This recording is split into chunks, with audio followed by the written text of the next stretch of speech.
Բոլորս գիտենք ինչ է կոռուպցիան, բայց գիտենք արդյոք, թե ինչպես է այն առաջանում։ Կոռուպցիան, որպես կանոն, ծնվում է շահերի բախումից։ Երբ հանրային ծառայողի մասնավոր շահը բախվում է հանրային շահին։ Նման իրավիճակում մեծ է ռիսկը, որ հանրային ծառայողը կառաջնորդվի իր մասնավոր շահով։ Տեսեք, ծանոթ պատկեր է։ Ձեզ չի հաջողվում հաղթել գյուղապետի ընտրություններում, քանի որ ամեն անգամ ընտրվում է գործող գյուղապետը, որովհետև նրա քույրը ընտրական հանձնաժողովի անդամն է։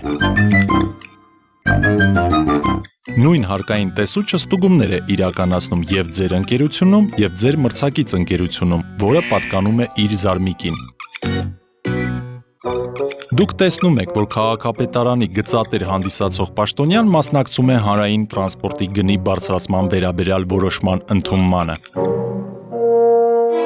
Ձեզ չի հաջողվում աշխատանքի ընդունվել մարզպետարանում,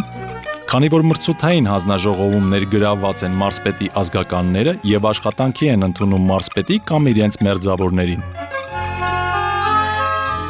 Մարզպետն ունի փոքր հեկեր, որոնց շահագործման հետևանքով մարզի գյուղերը ոռոգող գետերը ցամաքում են։ Դուք մասնակցում եք նախարարության կողմից կազմակերպված շինարարական աշխատանքների մրցույթին, որում հաղթող է ճանաչվում հենց այդ նախարարի հիմնադրած ընկերությունը։ Նախարարը ընդերք օգտագործման իրավունք է տալիս իր որդու ընկերությանը, որին բացառիկ գերակա հանրային շահի պատճառաբանությամբ հատկացնում են այդ տարածքում գտնվող ձեր այգիները։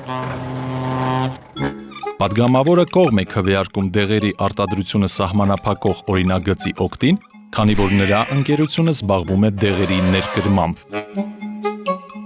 Դատավորը ձեր դեմ կայացնում է մեղադրող դատավճիռ այն գործով, որի մեղադրական եզրակացությունը հաստատել է իր դատախազ որդին։